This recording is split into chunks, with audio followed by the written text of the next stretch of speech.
Right, Emma. Have you seen this news about the new quantum fund from Britain?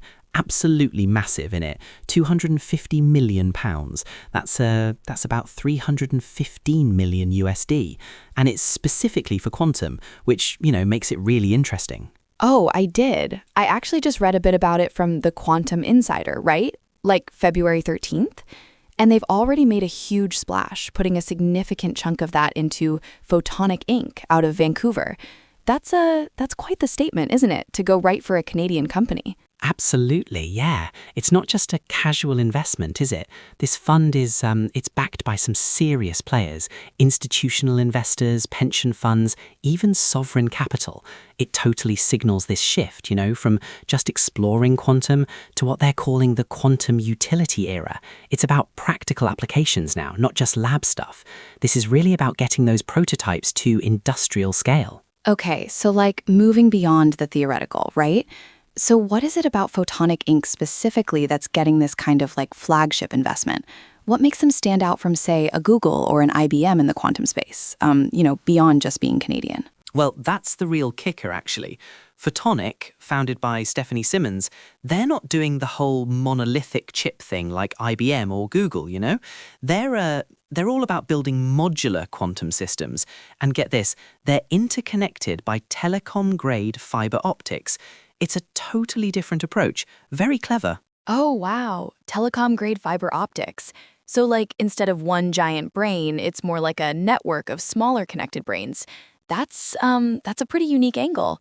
How does that work then? What's at the core of their platform exactly? Precisely, yeah. At its heart, they have this thing called the Silicon Color Center. It's a hybrid system, right? It combines the long-lived memory of silicon spin qubits, which, are fantastic for memory, with the speed and connectivity of photons. And a key strategic advantage there is its foundation on silicon. That's compatible with existing trillion-dollar semiconductor manufacturing infrastructure. So they're not reinventing the wheel on fabrication, which is huge, absolutely huge for scalability. Oh, that makes so much sense. So they're leveraging existing tech. And you mentioned connecting smaller processors. So is that what they mean by their entanglement-first architecture? Spot on, Emma. The entanglement-first tech architecture means linking those smaller processes into one distributed quantum system. It's functioning more like a quantum network stitched across space, rather than just a single giant machine. This design really prioritizes scaling outward through distributed computing and scaling up through dense qubit integration within silicon modules. It helps with error correction, and high connectivity. They're using T-centers in silicon, which provide native compute, memory, and communication capabilities. It's really smart.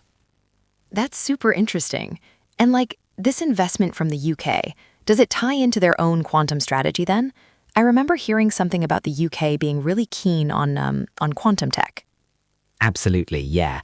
This timing, it aligns perfectly with broader UK strategic objectives.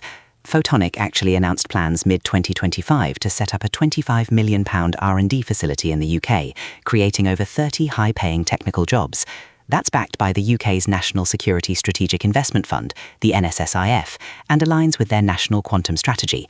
They've committed £670 million to accelerate quantum computing, and there's a 10-year funding settlement for the NQCC, the National Quantum Computing Centre.